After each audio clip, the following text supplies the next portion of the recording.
Mən sənə nə deyim axı?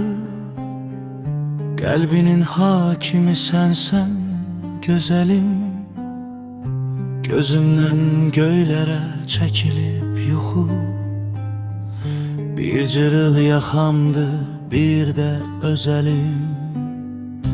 Tullalovlara yansın şöhləti, çapılsın, talansın, sınsın şöhləti. Eller həsrət ilə ansın şöhləti. Sensizlik həmdəmim, sensiz təsəllim. Mən sənə nə deyim axı? Qəlbinin hakimi sənsən gözəlim.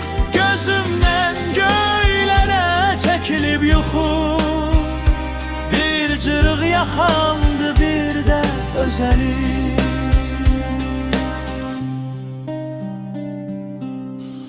Tullalovlara yansın şöhləti, çapılsın, talansın, sınsın şöhləti. Eller həsrət ilə ansın şöhləti. Sensizlik həmdəmim, sensiz təsəllim. Mən sənə nə deyim axı? Qəlbinin hakimi sənsən gözəlim.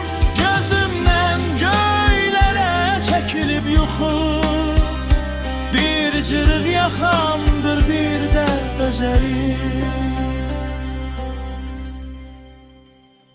Mən sənə nə deyim axı? Qəlbinin hakimi sənsən gözəlim.